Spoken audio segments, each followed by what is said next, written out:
Bet Aderech, Casa del Camino, presenta en esta conferencia a Rab Mijael Ávila.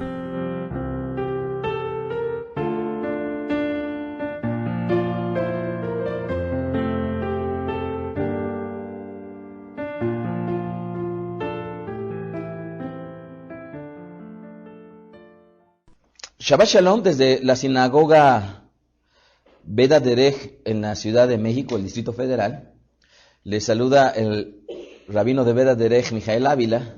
Hoy, que es el día 9 del mes de Tevet del año 5770, conforme al calendario secular, 26 de diciembre del año 2009. Estos últimos semanas ha sido muy difundido en la televisión, ¿verdad? Una ciudad tan bella como Cuernavaca siendo acechada por la delincuencia.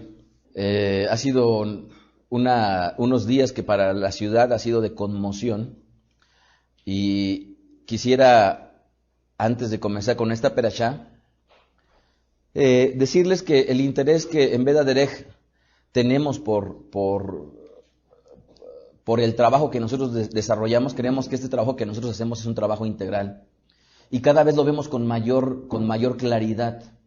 Nuestra intención es que toda la Keilah tenga la posibilidad de ser bendecida en todas las áreas de su vida, no nada más en un sentido netamente intelectual o espiritual, como pudieran algunos verlo, sino sobre todo poder proveerle todos aquellos medios necesarios como para poder subsistir, entre ellos desde luego la parte médica, la parte educativa, y en la parte educativa tiene que ver sobre todo en todos los aspectos de nuestra vida, pasando por el tema financiero, pasando por lo que vendría a ser una instrucción al respecto de cómo conducirnos, comportarnos, y desde luego también ello conlleva lo que vendría a ser la seguridad. En esta semana tuve una llamada telefónica de una familia de Bet Aderech en donde estaban muy preocupados por la situación que ellos habían vivido. Habían tenido una llamada telefónica, y esta llamada telefónica les estaban ofreciendo las personas, como consecuencia de esta llamada telefónica, les dijeron que ellos eran de los Zetas, que un conocido de ellos había puesto una cantidad sobre la mesa para que aniquilaran a toda la familia de ellos, y les dio algunos indicios en datos personales: el nombre de su esposa, la dirección en donde se encontraban ellos, y que necesariamente tendrían que negociar. De haber tomado el teléfono, pasó a otra persona y siguió hablando y escuchando las palabras de esta persona. Situación que más adelante, en un futuro muy cercano, vamos a tener algunas instrucciones al respecto de materia de seguridad. Y obviamente una de las reglas es nunca escuchar. Eso es muy importante, y sin embargo en esta ocasión ocurrió. Me llamó muy angustiado, preocupado, y cuando yo escuché de su boca la angustia y la problemática y las circunstancias que traté yo de recabar, inmediatamente me di a la tarea de buscar a varias personas con el objetivo de encontrar un poquito de dirección. Llamé a una persona que está muy involucrada en la ciudad de Cuernavaca, justamente a nivel gobierno, y está muy enterada porque ahorita le están tomando a esta persona como asesora de seguridad, y como tal le llamé por teléfono, le llamé a unos abogados que conozco, porque obviamente al estar enterada de este tipo de situación o de extorsión que se vive en el Estado, estas personas están enterados. Llamé al ejecutivo de cuenta que tengo yo de Telmex. Inmediatamente traté de organizar la información para transmitirla y ponerle los pasos que se debería de seguir. Uno de los principales era el número telefónico, dado que ya habían habido advertencias. Inmediatamente logré que con el ejecutivo de cuenta que tenemos de Teléfonos de México, inmediatamente cambiaran el número telefónico de esta familia de Bet Aderech, y a partir de él empezar a darle algunas características que yo había recibido en su conversación, pero que no eran del todo fiables, comenzando con que la zona en la cual él se desenvuelve no pertenece a los Zetas, porque obviamente para argumentar que un tipo de delincuencia organizada está pretendiendo hacer algo, pues obviamente también mi interés era investigar si la zona en la cual él estaba sentado era una zona que estaba controlada por ellos, porque a lo largo de todos estos años me ha tocado desde negocios, establecimientos, los cuales la delincuencia organizada va para pedir protección y por lo tanto se tiene que dar dinero. Y cuando yo ya tuve toda la información en mi mano, entonces le hablé ya diciéndole los pasos, íbamos a cambiar teléfono, pero también le di muchos datos para tranquilizarlo a él, que ya había yo recabado, de los cuales, más allá que parecer un intento justamente de atentar en contra de la vida de ellos, parecía desde luego más bien una extorsión. Ahora, detrás de esta extorsión, que desde luego con todos los indicios que yo tenía y con toda claridad le estaba yo diciendo, no es una amenaza, sino es una extorsión que te quieren hacer. Yo lo he dicho una vez y lo vuelvo a repetir, no es lo mismo vivirlo que decirlo, ¿verdad? No es lo mismo vivirlo que decirlo. Pero lo único que conllevan, que son situaciones en las cuales, amados, nosotros tenemos que prestar atención porque si bien es cierto, en materia económica, como ya comencé a compartir la conferencia de la semana pasada, es importante lo que se viene.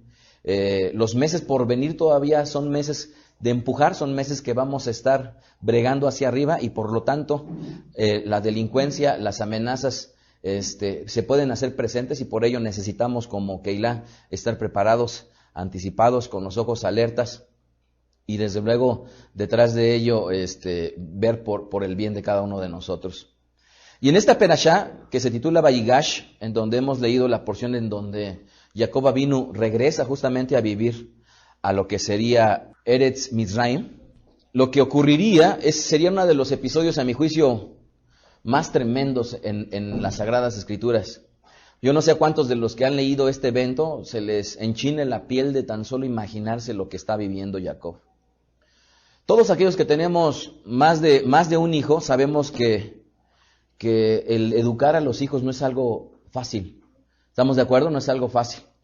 En la medida que tenemos 1, 2 y sigue creciendo la familia, nuestros hijos nos empezamos a dar cuenta que no es tan fácil el poder dar una directriz a ellos, porque los hijos, por su mismo carácter y por la misma forma en la cual ellos se desenvuelven, no deja de ser un reto en sí mismo cada uno de ellos. Y sobre todo que cuando empiezan a crecer y ya tienen una opinión personal de la cual muchas veces contradice a la de los padres, es cuando muchas veces, aunque uno haya pasado bien lo que sería la educación de nuestros hijos ya chicos, pero ya cuando empiezan ellos a tener sus propias decisiones, sus propias opiniones, amados, la situación empieza a cambiar.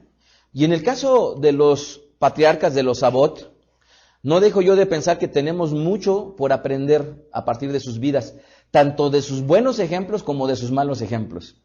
Tengo ahí en el tintero una perashá, una enseñanza que no he compartido por años y que he venido yo recabando información, que se titula Los hijos consentidos.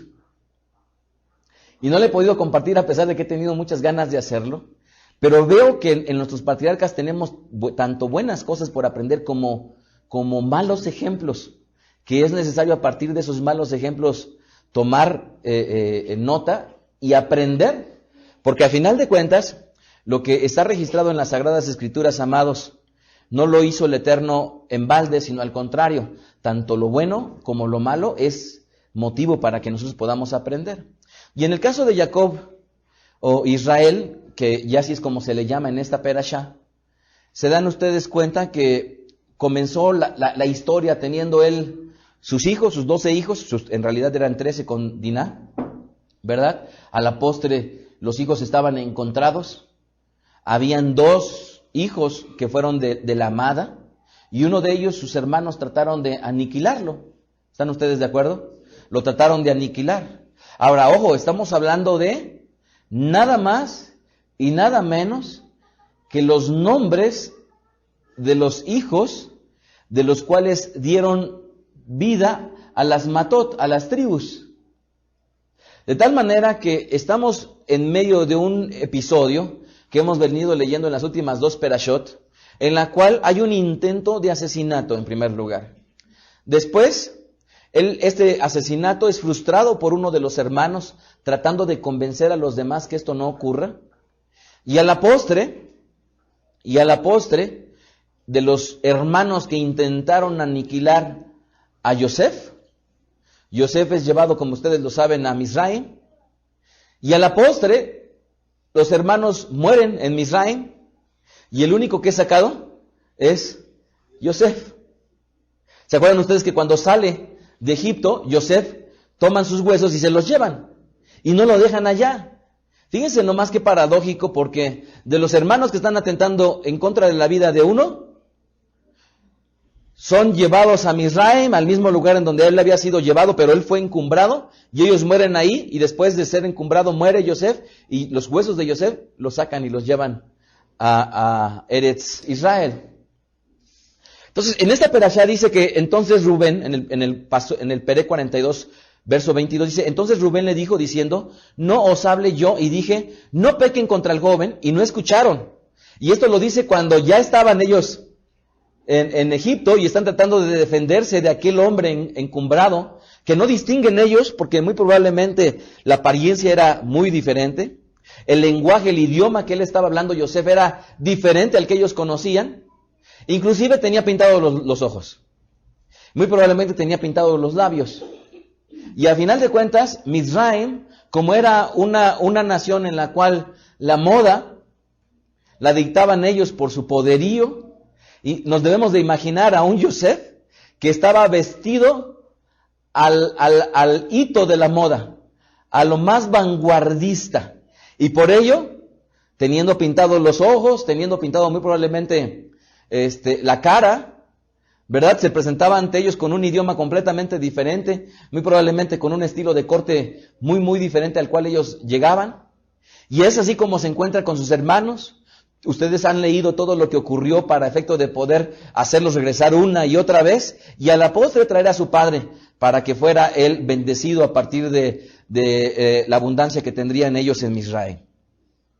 Y de estos hermanos, hay uno que particularmente es el motivo de esta conferencia, que ya le he compartido yo en Cuernavaca, que se titula justamente esta conferencia, La vida de Rubén en su primera parte, la vida de Rubén en su primera parte. Rubén era el hermano, dentro de todos ellos, ¿en qué lugar ocupaba Rubén? ¿Perdón? El primogénito, Rubén era el primogénito.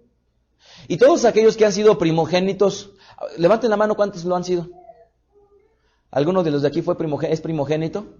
El ser primogénito, amados, aún en estos tiempos no es algo menor, porque aún muchas veces la esperanza de los hermanos menores es puesta justamente en el primogénito.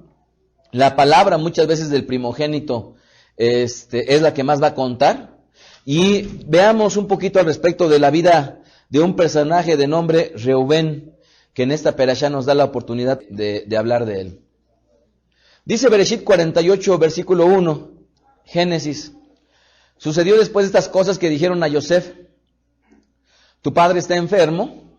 Entonces, él tomó consigo a sus dos hijos, Manashe y Efraín, y se le hizo saber a Jacob diciendo, aquí está tu hijo Yosef, que viene a ti. Haciendo un esfuerzo, Israel se sentó sobre su cama y dijo a Yosef, el Elohim omnipotente se me apareció en la luz en la tierra de Canaán y me bendijo, y me dijo, yo te haré crecer, te multiplicaré, y te pondré por estirpe de las naciones, y daré esta tierra a tu descendencia después de ti por heredad.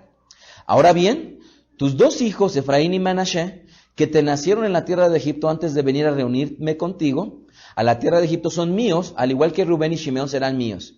Los que después de ellos has engendrado serán tuyos, por el nombre de sus hermanos serán llamados en sus heredades. Fíjense que Jacob, en esta perashá acabamos de leer algo bien interesante. Jacob nunca le dice a Paro que él había tenido una vida magnífica, bonita, sino que Jacob le dice a Paro que él había tenido malos años. ¿Se dieron cuenta? Cuando yo estaba leyendo ahorita, más bien cuando estaba yo escuchando que estaban leyendo esta porción, yo en ese momento me puse a pensar, ¿yo diría eso? ¿O cada uno de ustedes diría eso? ¿Cómo les ha ido a ustedes, amados, en la vida? Y lo más importante, olvidémonos de cuando estuvimos con nuestros padres, porque eso no lo pudimos cada uno de nosotros haberlo decidido. Nos tocó vivir con ellos. Lo más importante y trascendental de cada uno de nosotros es a partir de que tuvimos una independencia. ¿Cómo forjamos nuestra vida a partir de que dejamos a nuestros padres? ¿Cómo hemos vivido en nuestro matrimonio y cómo hemos vivido con nuestros hijos? ¿Cómo nos ha tocado vivir esta vida? Y cuando yo escuchaba a Israel que decía en la Perashá, presentándose a Paro y lo bendijo, y dice, porque malos días he tenido sobre esta tierra. Y yo pensaba para mí, bendito el Eterno, porque a diferencia de Jacob vino, yo he tenido muy buenos años de vida. ¿Y por qué puedo atreverme a decir que he tenido muy buenos años de vida? Porque el conocimiento de la Torah, si algo me ha dado, entre muchas cosas, ha sido la conciencia de que día con día yo me tengo que forjar mi vida. De que día con día tengo que aprender justamente a vivirla. Y yo recuerdo que durante los años de mi adolescencia, como ahora que volteo a ver a mis hijos que de repente están temprano de malas, y yo recuerdo que en mi adolescencia de repente uno se levanta de malas, ¿verdad? Y te dice tu mamá, pero ¿por qué estás enojado? Y no sabes por qué. Y yo aprendí que uno de los secretos de esta vida era justamente aprender a conocerme. Y aprendiéndome a conocer, yo de repente me levantaba y aparentemente estaba yo de malas. Sin embargo, me di cuenta que el estar de malas venía como consecuencia de algo. Entonces, amados, yo me di cuenta que a final de cuentas la vida me la tenía yo que forjar solo. Pero era bien importante para forjármela aprender a conocerme. En el caso de Rubén tenemos una vida que tiene cosas por enseñarnos. Y ese es el tema de esta mañana. Rubén a lo largo de las Sagradas Escrituras aparece 72 veces. Y cuando hablamos de que un personaje aparece a lo largo de las Sagradas Escrituras, amados, nadie pudiera hablar al respecto de él sin leer todas las veces en las cuales aparece. Sin entender un poquito el contexto de vida que él vivió. Y a lo largo de las 72 veces que aparece Rubén tiene algunos detalles interesantes. Para comenzar, su nombre Rubén viene etimológicamente de la palabra Ra. ¿Alguien sabe qué significa Ra? ¿Perdón? Digamos que sí, Ra, lo que sé es que se escucha igual que mal de mal. Sin embargo, es el otro tipo de Ra. ¿Viene de Ra? Mira. Y a su vez viene de la palabra Ben. ¿Qué es Ben? Hijo. O sea, miré a mi hijo. Sería literalmente una posible traducción. Recordemos que la historia que registra las Sagradas Escrituras, híjole, es muy complicada de entender. Recientemente en una perashá, no sé, creo que no fue aquí, comencé yo hablando, creo que los que estábamos en Cuernavaca, hablé yo de un personaje que se llama José Saramago. Es un hombre portugués que fue premio Nobel hace algunos años de literatura, y no tiene mucho que sacó un libro que se llama Caín, y este personaje decía que en realidad la Biblia estaba cubierta de cuestiones nauseabundas y repulsivas, lo más bajo de lo que vendría a ser la naturaleza humana. Y hubo por ahí un rabino también justamente que sale a la defensa y dice, ni él ni ninguna otra persona que se atreva a hablar de las Sagradas Escrituras podrá decirlo bien, porque al final de cuentas solamente conocen una parcialidad de ellas. ¿Verdad? Conocen una parcialidad. Pero no podemos dejar de pensar que la historia que estamos nosotros leyendo no nada más es de asesinato, sino que comienza con un personaje, ¿verdad?, que ama a una mujer y le juegan, ¿verdad?, una mala pasada, y en lugar de darle a la amada, le dan a la hermana. Luego él trabaja 7 años y le dan a la otra hermana. Ojo, desde el punto de vista de la Torah, ¿esto está bien o está mal? Desde el punto de vista de la Torah. ¿Mande? ¿Bien o mal? Recordemos, ¿cómo está? No, sí, en la legislación de la Torá. Correcto. En la Torá dice que no se debe de tomar, en este caso, a este tipo de familiares. Obviamente tampoco a la mamá y a la hija, ¿verdad? Aunque tenemos que entender, y esto también es un tema así complicado de tratar, la consanguinidad que es diferente en las Sagradas Escrituras y lo permisible a nuestro concepto occidental que tenemos, es bien diferente. Sin embargo, en el concepto de tomar a las dos hermanas, esto no es bien visto por la Torá. En el caso entonces del padre de Rubén, recuerdan ustedes, entonces tiene a dos hermanas, y a final de cuentas a Rubén le toca vivir lo que, esto es invariable, en México se da muchísimo. ¿Cuántos de los que están aquí sin levantar la mano nacieron de una mujer que no fue aceptada por la suegra y por el suegro? No levanten la mano. Pero yo sé que muy probablemente no haya una ni dos, sino en toda la Keilah de Beit Derech haya muchos hombres y mujeres que su madre no fue bien recibida, no fue querida por la suegra o por el suegro. Y en el caso de Rubén, comenzamos con una historia así, en la cual su madre a final de cuentas, no porque no fuera recibida bien, sino porque a final de cuentas era un hijo de la no amada. Y ya desde ahí había una importante diferencia. ¿De quién era hijo Reubén? De Lea. ¿Cómo se llamaba la hermana de Lea? Rachel era la amada. Veamos Bereshit capítulo 29, verso 32. Y concibió Lea y dio a luz un hijo. Y llamó su nombre Reubén. Porque dijo, ha mirado el Eterno mi aflicción. ¿Ya ven ahí donde aparece? Mirar y a un hijo. Y ahora, por tanto, me amará mi marido. Porque ¿qué era lo que quería Lea? Obviamente, ella no era culpable de esto. Simple y sencillamente, su marido amaba a su hermana. Y ella, con el solo hecho de tener un hijo, estaba esperanzada ¿a qué? A que su marido la amara, la aceptara, ¿verdad? De tal manera que Rubén, desde un principio, nació con un estigma, haber nacido de la mujer no amada.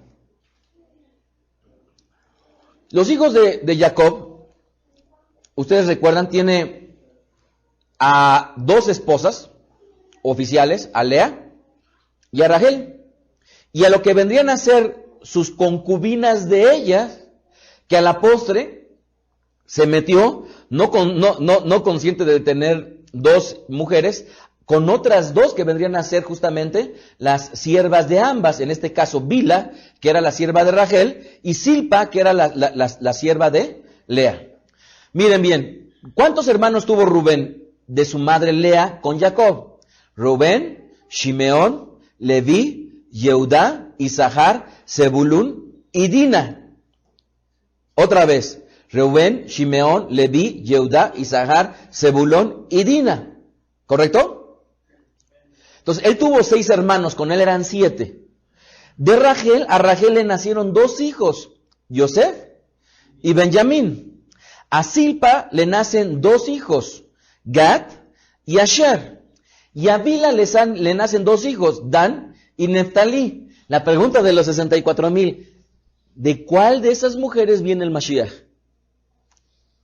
Ya se los dije. Tárdense un poquito en contestar para que me dé oportunidad de comer.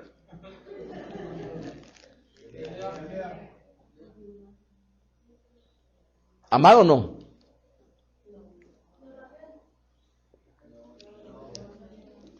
Mashiach vendría de la no amada, de Lea.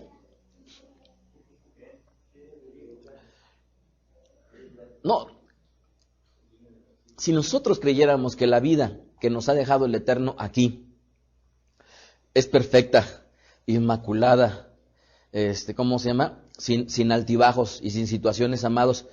Miren, desde la ascendencia de Rabí Yeshua, Judá viene de Lea, la no amada. Entonces, Rubén nace teniendo estos hermanos. ¿Y qué es lo que ocurre con él? Génesis 30:14, como era el mayor, dice Génesis 30:14, fue Rubén un tiempo de la siega de los trigos y halló, y dice el español en una traducción, mandrágoras. En las traducciones, en el hebreo dice dudaim, en el campo, y las trajo a Lea su madre. Y dijo Rachel a Lea, te ruego que me des de los dudaim de tu hijo. ¿Qué provocó ese hecho? Este árbol se especula que era un árbol afrodisíaco. Pero esta especulación a mí me hace mucho ruido porque si era afrodisíaco, ¿por qué se la quedó la otra que se quedó sola, sin marido? ¿Sí se dan cuenta? Esto es, Rubén le trae a Lea los dudaim y entonces le dice a Rachel, te dejo esta noche a mi marido, pero dame los dudaim. ¿Quién se quedó con el fruto? Rachel. ¿Rachel se quedó con el marido en esa noche? ¿Sí o no? No. Entonces también parece medio extraña esta posible interpretación. Lo dejo nada más ahí. Y entonces, ¿qué ocurrió? Fíjense bien, que lo que ocurre es de que a la postre, de haberle dado Rubén a Lea, su madre, los dudaim, y ella a su vez a Rachel, ¿qué creen? Que de ahí le nace el primer hijo, ¿a quién? A Rachel.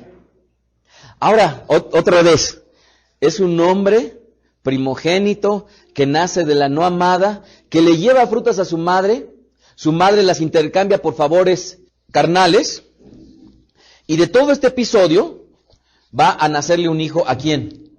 ¿A Rachel? No, ¿a quién? A la misma Lea. Le van a nacer un segundo hijo, ¿correcto? A la misma Lea. Dice ahí, vamos a leerlo en Génesis 30:14, y dice ahí, fue Rubén en el tiempo de la siega, le trajo a su madre las mandrágoras. Raquel le dice a Lea, te ruego que me des de las mandrágoras de tu hijo. Verso 15, y ella respondió, ¿es poco que hayas tomado para mi marido, sino que también te has de llevar las mandrágoras de mi hijo? Y dijo Rachel, pues dormirá contigo esta noche por las mandrágoras de tu hijo. Cuando pues Jacob volvía del campo a la tarde, salió Lea a él y le dijo, llégate a mí, porque a la verdad te he alquilado por las mandrágoras de mi hijo. Y durmió con ella aquella noche. Y oyó el Eterno a Lea y concibió y dio a luz al quinto hijo a Jacob. Y dijo Lea, el Eterno me ha dado mi recompensa. Por cuanto di a mi sierva a mi marido, por eso llamó a su nombre Isahar.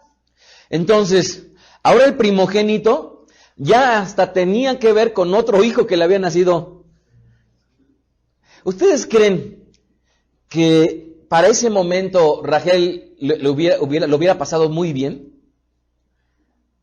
Cuando al final de cuentas le dice, quédate con el marido a cambio del fruto que trajo Rubén, tu hijo, el primogénito, y le nace el quinto hijo, en este caso Isahar, a Lea. ¿Ustedes cómo creen que haya visto posteriormente Rachel a Rubén? Esperemos que bien. Sin embargo, Rubén se vio inmerso en esta situación. A la postre ocurre con Rubén varios episodios tristes, complicados, porque aquí estamos viendo al primogénito que tiene una injerencia sobre la vida de su padre, de las esposas de su padre. ¿Y qué ocurrió a la postre? Rubén comete el desvarío, la impureza de meterse con Bila. Con Bila. Bila era la esposa de ¿quién? Era la concubina de Jacob, la sierva de Rachel. Porque cuenta la tradición de nuestro pueblo que una vez que mientras vivía vivía Rachel, Jacob pasaba el mayor tiempo con Rachel. Estaba más tiempo con ella porque era a final de cuentas la amada. Pero cuando muere Rachel, en lugar de que Jacob o Israel se fuera a vivir ¿con quién? Con Lea, que era la segunda esposa, cuenta la tradición que en lugar de haberse ido a dormir el mayor tiempo con Lea, se iba a dormir con Bila, la sierva de Rachel, la amada. Y entonces lo que ocurre es que Rubén considera un gran deshonor que su padre hiciera eso, Y cuenta el libro de Bereshit capítulo 35, verso 22. Aconteció que cuando moraba Israel en aquella tierra, fue Rubén y durmió con Bila, la concubina de su padre, lo cual llegó a saber Israel. ¿Qué ocurrió con ello? ¿Alguien sabe qué pasó con ese episodio? ¿Qué pasó? ¿Cuál fue la consecuencia? La consecuencia para Rubén es que pierde la primogenitura. Amados, estamos hablando del primogénito de Jacob Avinu, que nace de la no amada, se ve inmerso en el nacimiento de uno de sus hijos en contraposición a Rachel, la amada. Después comete el desvarío de meterse a dormir con la concubina de su padre, y a la postre eso le hace que pierda la primogenitura. Y estamos hablando de un personaje que está considerado como dentro de los patriarcas de nuestro pueblo.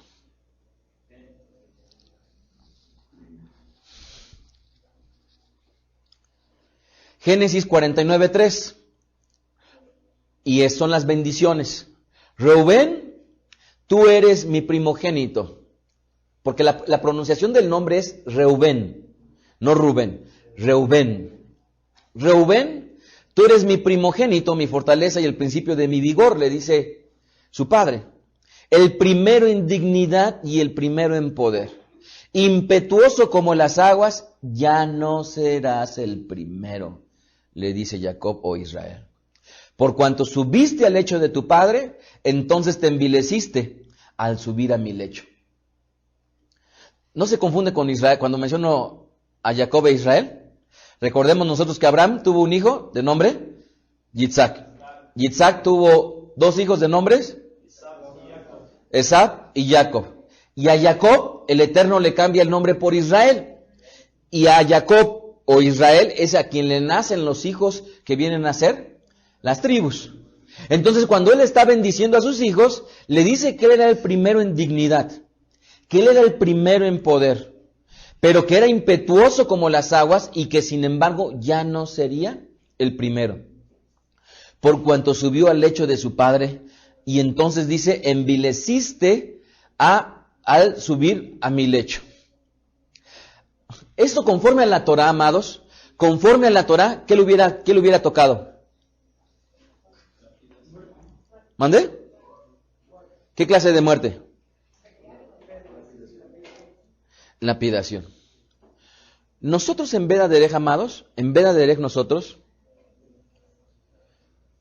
no compartimos una enseñanza que se da en el judaísmo tradicional, en la cual en el judaísmo tradicional se enseña que la Torah se conocía desde los tiempos de Abraham Avinu, a tal grado que celebró Pesaj, y muchos de los episodios dicen ayer era Pesaj, ayer era Sukkot, ayer era... Y sin embargo, en Veda Derech no compartimos eso, porque nosotros lo que creemos es que la Torah en su sentido básico, el Eterno se lo da al hombre en la creación, y cuando Abraham Avinu pacta con el Eterno en Bereshit capítulo 17, el Eterno no tenía la necesidad de darle toda la legislación a una familia porque era una familia, sino es hasta cuando se constituye como pueblo que el Eterno le da toda la legislación concerniente a un desenvolvimiento de una nación y no antes. Esto no quiere decir que muchos de los principios hayan estado inmersos desde la creación, como puede ser la pureza de los animales, como puede ser el reservar un día, como puede ser infinidad de enseñanzas que tenemos a lo largo de previo a lo que sería el día de Matán Torah. Esto es, en el año 2448, cuando es Matán Torah, es ahí cuando el Eterno le da toda la legislación a su pueblo y no antes, como lo enseña el judaísmo tradicional, que es respetable, pero mis indicios, y uno de ellos es este, y hay muchísimos más, si ya se tuviera la Torah para ese entonces, Jacob no lo hubiera podido sobrevivir teniendo las mujeres que tenía. Y posteriormente, este episodio hubiera sido digno de lapidación. Y así como ello, infinidad de situaciones que se hubieran dado que estaban prohibidas por la Torah y que a lo largo de todos esos primeros capítulos muchas infracciones se dan, pero en estricto sentido esas infracciones eran sin conocimiento de causa por cuanto no estaba toda la legislación a detalle de lo que viene a ser la Torah. ¿Correcto? Ahora, ojo, eso no quiere decir que no respetamos el punto de vista, simple y sencillamente es un punto de vista respetable, pero no el que compartimos. Y nuevamente, ¿por qué? Porque la misma Torah quedaría en entredicho en este tipo de episodios, porque si no tendría que haberse ejecutado. Y al no ejecutarse quiere decir que no existía. Entonces, ahora vemos que ocurre esto. Dice Génesis 37:21. Aquí, ya en Génesis 37:21, se juntan los hermanos porque le tienen envidia a Yosef, ¿verdad? A Yosef. ¿Por qué le tenían envidia? Yo creo que hay varios detalles ahí. ¿Por qué le tenían envidia?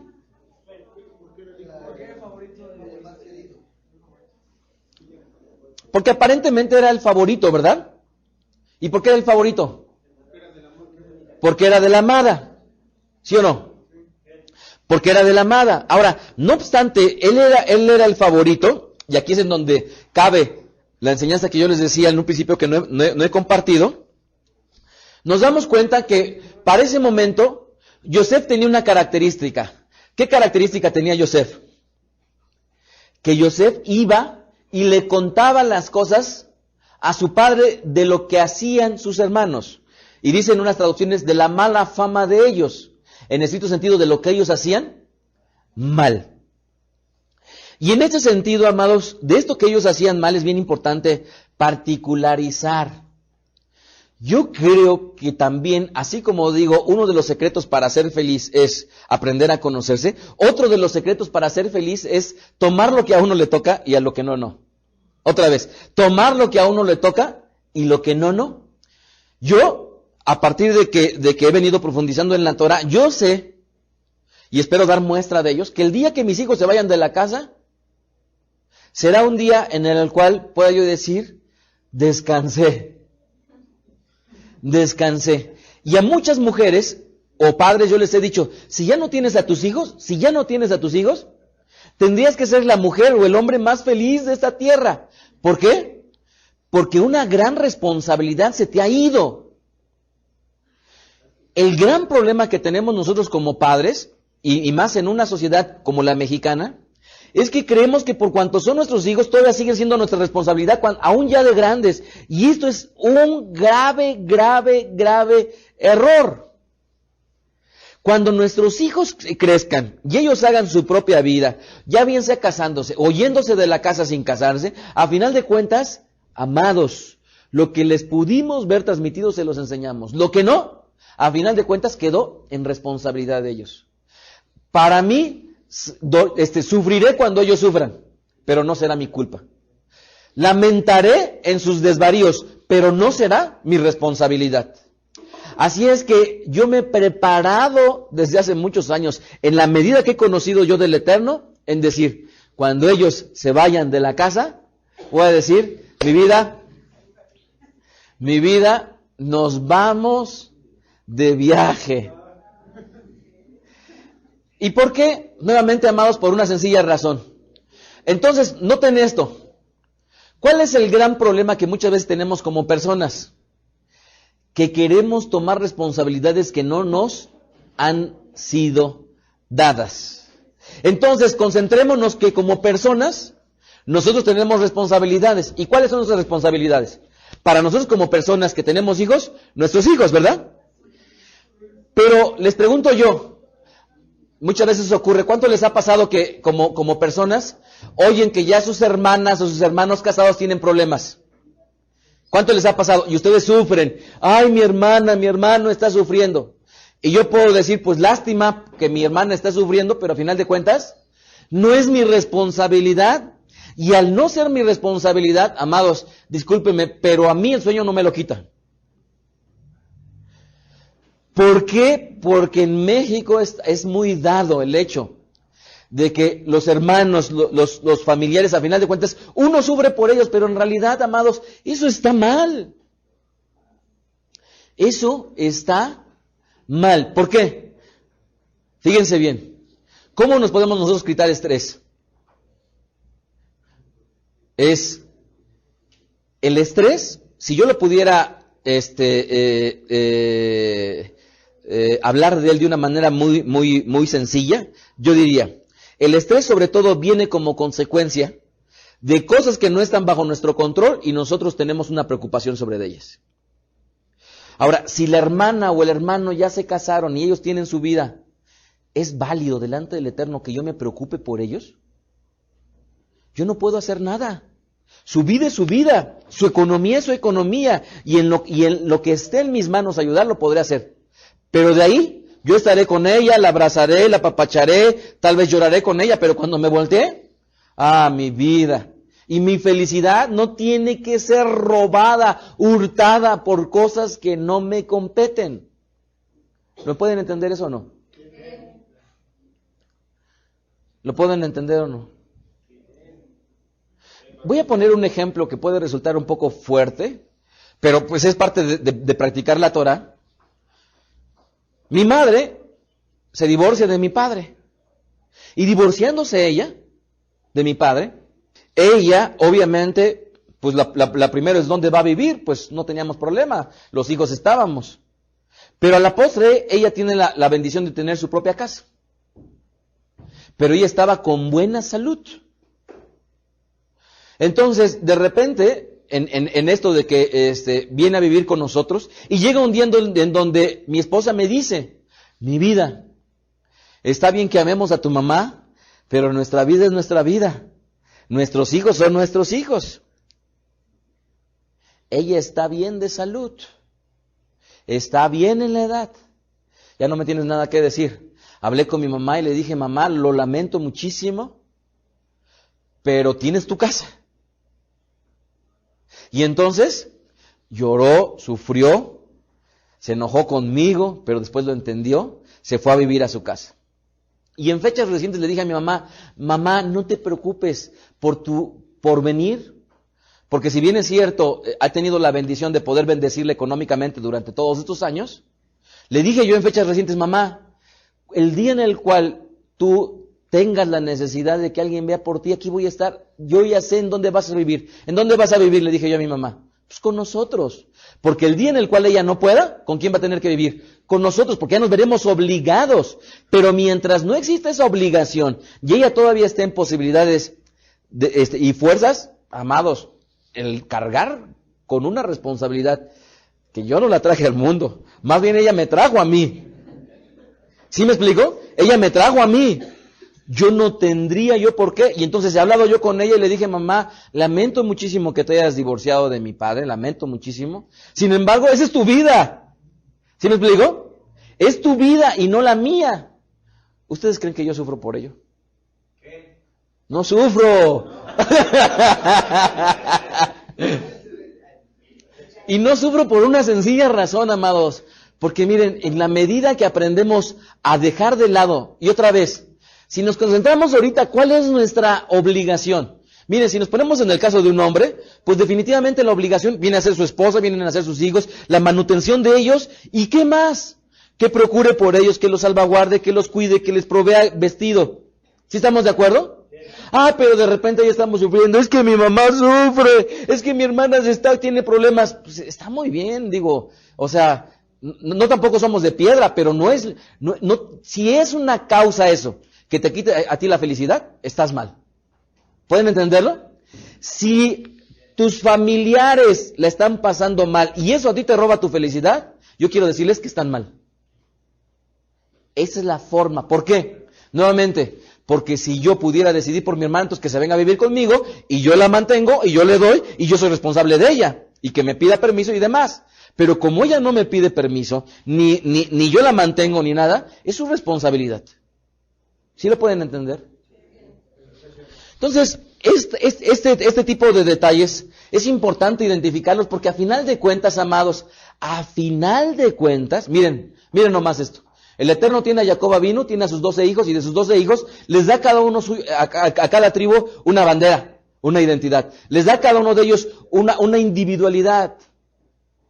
Mi responsabilidad es para con mi esposa, para con mis hijos. Y desde luego, en ese mismo orden, tengo una responsabilidad para con todos ustedes como Keilah, ¿verdad? Pero ¿cuál es la responsabilidad que tengo para con ustedes como Keilah? Yo la que yo he asumido, y la que trato de enseñar es justamente eso, de enseñar. De ahí en fuera, ninguna otra. ¿Sí me explico? De enseñar, de velar por ustedes, de salvaguardar, y por ello yo les decía, compartimos la conferencia de la vez pasada de la economía. Mi sueño es que ustedes y todos nosotros progresemos. Pero no nada más eso, en materia de toda índole que tenga que ver con la Keilah, nos estamos preocupando por eso, pero de ahí a hacer es cosas muy diferentes. Entonces cuando ocurre que de repente se ponen a una, ¿saben quién le salvó la vida a Yosef? Reubén. Dice Génesis 37:21, cuando Rubén oyó esto, lo libró de sus manos y dijo, no lo matemos. ¿Cuál fue la gran idea de Rubén? Verso 22, les dijo Rubén, no derramen sangre, échenlo en esta cisterna que está en el desierto y no lo pongan mano en él, por librarlo así de sus manos, para hacerlo volver a su padre. Entonces, ¿quién fue quien le salvó la mano? Reubén. Verso 29 del mismo capítulo 37 de Génesis, después Rubén volvió a la cisterna y no halló a Yosef dentro y rasgó sus vestidos. Esto es, fue el que le salva y es el primero que se preocupa por él. ¿Correcto? Pero hasta ahí, todos ellos vivían bajo la autoridad de un padre. Todavía no estaban casados ningunos. ¿Correcto? ¿Qué más pasa con la vida de Rubén? Génesis 44:22.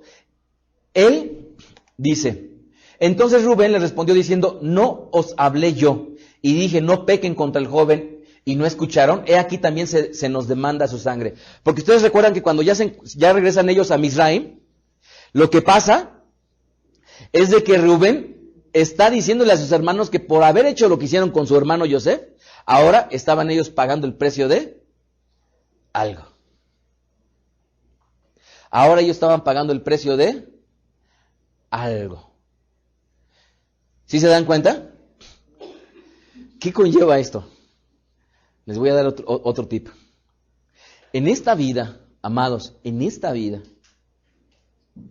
no pagamos lo que nos corresponde, no. En esta vida hay cosas que traen consecuencia. Y esa consecuencia muchas veces no nos las podemos quitar. Y la consecuencia muy probablemente girará en un sentido completamente directo. ¿Qué quiere decir esto? ¿A dónde pusieron a Yosef? En una cisterna. ¿Y qué le pasó a la postre? Fue esclavizado, ¿verdad? ¿Qué les pasó a los hermanos? Fueron esclavizados. ¿Ustedes creen que Rubén hubiera querido que sus nietos, sus bisnietos, hubieran sido esclavizados?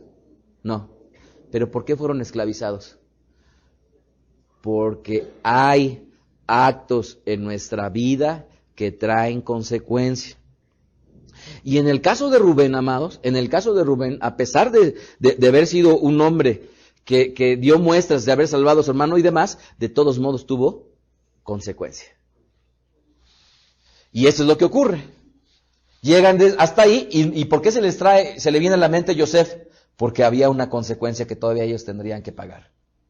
Y luego, no consciente con ello, Génesis 42:37, ¿se acuerdan ustedes? Que le dice que le dice Yosef, tráigame al más pequeño. ¿Cómo se llama el más pequeño? Benjamín. Y entonces Reubén, al ser el mayor, se enfrenta con su padre y le dice, si no te traigo de vuelta a él, yo te dejo a mis 2 hijos. ¿Alguno de ustedes cambiaría 2 por 1? Cambiaría 2 por 1, pero lo que sí da muestra es que para ese entonces, amados, para ese entonces, Rubén, la vida como lo había tratado, ya estaba mucho más curtido. ¿Sí se dan cuenta? Ya estaba mucho más curtido y obviamente ya estaba tratando de hacer lo correcto. Aún así, dice, intentando hacer lo correcto, de todos modos te doy a mis 2 hijos. Génesis 42, dice ahí, verso 37. Y Rubén habló a su padre diciendo, harás morir a mis 2 hijos, si no te los devuelvo, entrégalos en mi mano, que yo devolveré a ti. Entonces, sí se ve definitivamente que Rubén ya estaba cambiando. Miren, Génesis 46:8. Y estos son los nombres de los hijos de Israel que entraron en Egipto, Jacob y sus hijos. Rubén, el primogénito de Jacob. Y los hijos de Rubén, fíjense cómo se llamaban sus hijos. Uno de ellos era Hanoch. A ver, acaba de pasar una fiesta que tienen la misma raíz etimológica. Hanukkah. ¿Y de dónde viene una de las posibles excepciones de la palabra Hanukkah? Más o menos. A ver, ¿han escuchado Jinuj? Apúntenla. Jinuj. Fíjense cómo les llama Rubén a sus hijos. El primero, Hanoj, que viene de Hanaj, que significa dedicación. Falú, en el hebreo Palú, que significa distinguido. Hezrón, que es rodeado por un muro. Carmí, que significa mi viñedo. Entonces, los nombres de sus hijos es, lo dedico al Eterno, ¿verdad? Se van a distinguir, ¿verdad? Van a estar cubiertos, rodeados por un muro, y uno de ellos le llama su viñedo, que vendría a ser a la postre, los viñedos obviamente hablan de ser fructíferos, ¿no?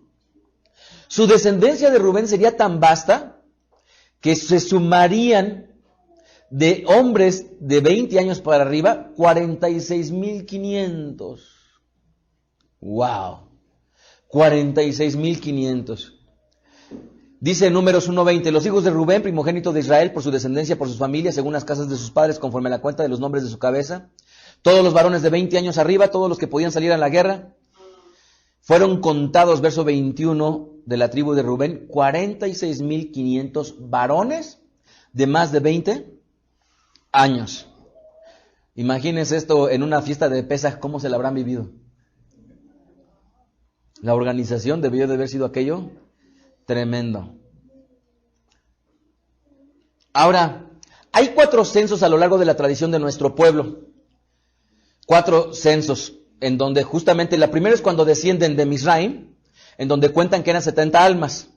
El segundo es cuando salen de Misraim, eran 600,000 de edad entre 20 y 60.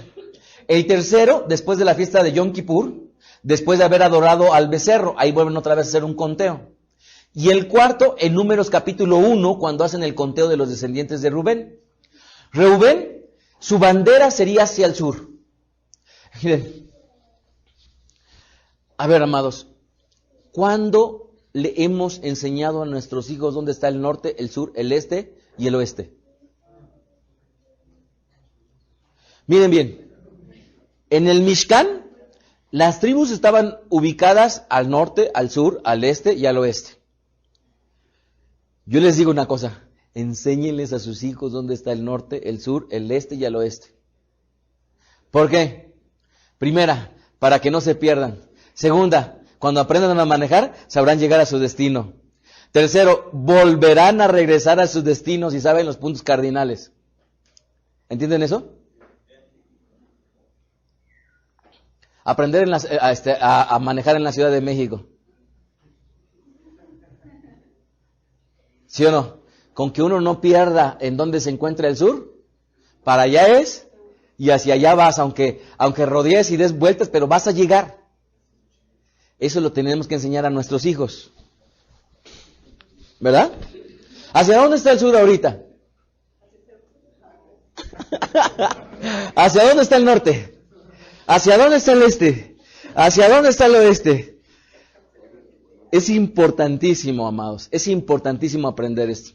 Entonces, en el caso de Rubén, a Rubén le enseñaron dónde estaba el sur, porque ¿a dónde se tendría que colocar? Al sur del campamento. La bandera del campamento de Rubén, dice Números 2:10, estará al sur, por sus ejércitos, y el jefe de los hijos de Rubén, Elishur, hijo de Seudur.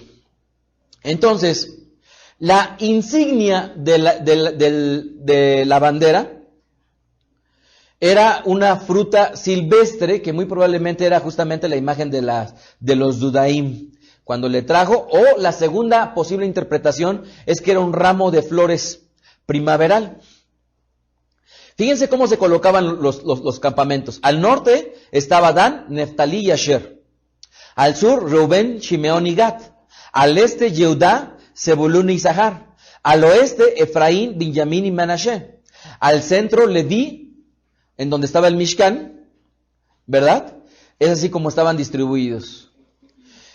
A la postre entonces, cuenta el libro de Shemot capítulo 1 verso 1, estos son los nombres de los hijos de Israel que entraron en Egipto con Jacob, cada uno con su familia: Rubén, Shimeón, Leví, Judá, Isahar, Zabulún, Benjamín, Dan, Neftalí, Gad, Asher. Todas las personas de la descendencia de Jacob fueron 70, Yosef estaba en Egipto. Fíjense bien, murieron Yosef, todos sus hermanos y toda esa generación murió. Entonces, Rubén quedó postrado. ¿En dónde? En Mizraim. Su descendencia fue como el Eterno lo había prometido. Su vida, a final de cuentas, su vida fue una vida que tuvo tanto situaciones buenas como situaciones malas. Pero hay una cosa que es bien importante aprender de ella. Amados, que lo que tenemos delante, ¿ustedes creen que Reubén le tocaba hacer justicia, en este caso, a su madre muerta? No. ¿Le tocaba haber dado muerte a su hermano Yosef? No. Claro, le salvó la vida. Pero a final de cuentas, amados, a final de cuentas, detrás de esta vida de un personaje tan importante como Rubén, lo que tenemos que sacar cada uno de nosotros es que las cosas que el Eterno nos ponga delante de nuestra vida, como dice la Escritura, comamos, disfrutamos, bebamos, disfrutamos del fruto de nuestro trabajo, amados, porque la vida es para vivirla aquí y ahora. Cuando estemos en la presencia del Eterno, en el Olam Abba, se vivirán cosas diferentes, pero mientras tanto, lo que ha dispuesto el Eterno para hacer delante de nosotros, hagámosla con esfuerzo, procurando no, en este caso, aprender de estas situaciones y aún, amados, de la vida de todos estos patriarcas que tienen mucho por enseñarnos. Nada más es la primera parte, ¿correcto? Desde la sinagoga Beth Derech en la Ciudad de México se despide el rabino Mijael Ávila. Escuchaste a Rab Mijael Ávila. Para conocer más de sus conferencias, visita la página betaderech.com. Síguenos en las redes sociales, YouTube, Facebook, Twitter. Búscanos como Mijael Ávila. Si deseas adquirir alguna conferencia o estudio particular, escríbenos al correo mijael@betaderech.com. Shalom Alejem.